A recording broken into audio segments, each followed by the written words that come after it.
here, KFO will be slightly out of place here since it's really a counter-engaged team composition once again. Cassiopeia already a good counter-engaged champion. Zyra people to collapse in. Oh, they get a stun. They chain it. That was a Blade Surge to a dead minion, so KFO actually closed the gap once again. The never move was perfectly placed from Haunter. A few steps behind if they really want to secure this, and here it comes. He is hitting. That was already channeled. They're going to look for Biofrost. It's going to be a very slow Svenskeren trying to walk up. The grasping roots don't hit, but they're still able to finalize the kill. They need to get out very quick here.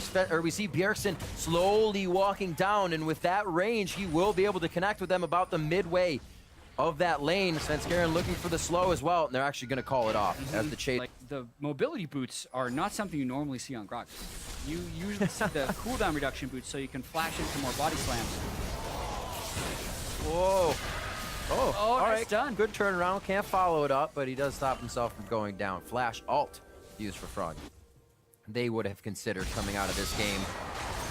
And Haunter's going to have a few more thoughts about pushing up that far. He has the vision, but the vision doesn't go straight down the lane. And look at this. Haunter is healing himself right up.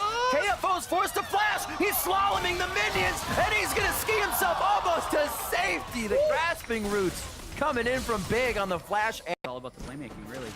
Who can assist better with the ganks? Whoa, really interesting. I think he's trying to clear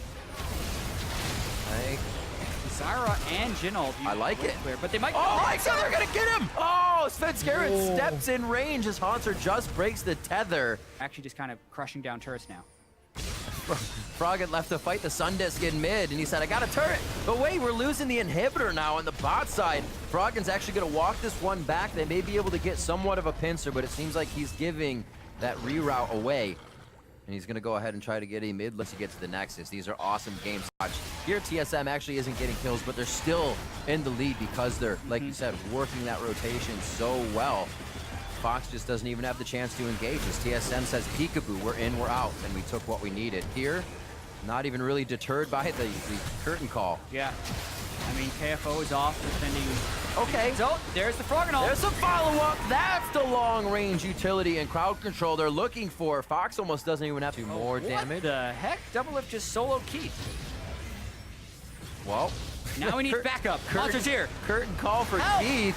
That was Doublelift's ultimate. Both summoners as well. He's trying to get that auto spacing on KFO and hard, but it's not going to work. Big on the side. Could go down. Haunter once again stays alive with the Ravenous Flock going out against his enemies. And they're back into the fight. Haunter dives through to try and get the fight in, but KFO takes him down. Svenskeren and the rest of the team are still going hard, but they're just doing it because they're in, and they have to stay that way. Bjergsen, the soldiers are out. He tries to shift away, but he goes down. Svenskeren so tanky along with Hard, and they're the two left standing. Yep. So even though that is a 4-for-4, it's advantage TSM. And this guy's building Cinder Hulk and tank not catch! Damage. But I guess the catch doesn't matter if you're the first one with the aggro. Svenskeren has to rethink this situation, but still stays with the team, knowing they may have to get this Baron away from Echo Fox. They're going to have to taunt, they're going to have to bait, and they're going to have to do their hardest. Yeah, this is still really dangerous, though. All summoners are burned in the last fight, so look for the pick and look for Froggen to keep the zone out. There's no ultimate on the Cassiopeia. Baron's still at 7,500 health, so very interesting fight here. Doublelift still down for 12 seconds, 5v4. TSM's gonna have to turn away initially. The Soldier's doing so much damage to the backline. Keith and Froggen, the damage dealers, have to step out of the fight now. And Hard, being the tank, will not allow the rest of the team to get in there and do damage without being spotted. So TSM, a 4v5, gain control of the map. Well, and you're up against double AP. You gotta, finish your Locket. He had a Kindle Gem sitting right there. He could have straight up walled the Locket, but they catch Svenskeren again.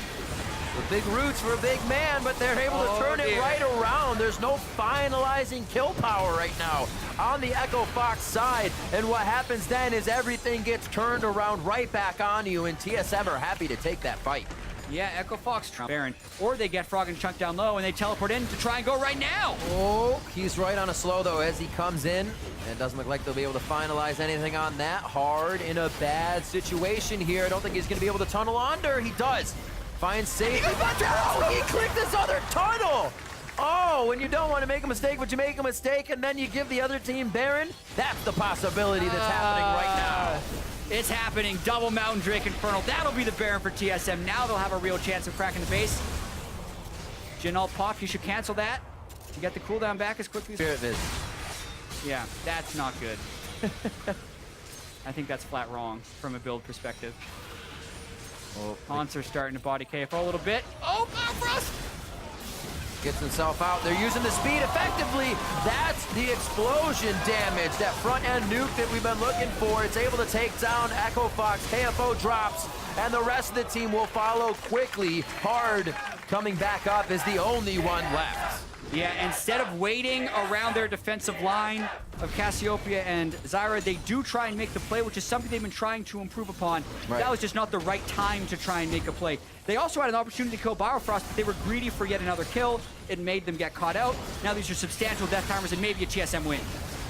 Hard says walk this way, but nobody's gonna follow that one. Team SoloMid biting down now, looking for the win. 20 seconds left on the clock, and we know that is more than enough time to get onto these turrets, especially with 2 Mountain Drakes to take those objectives down.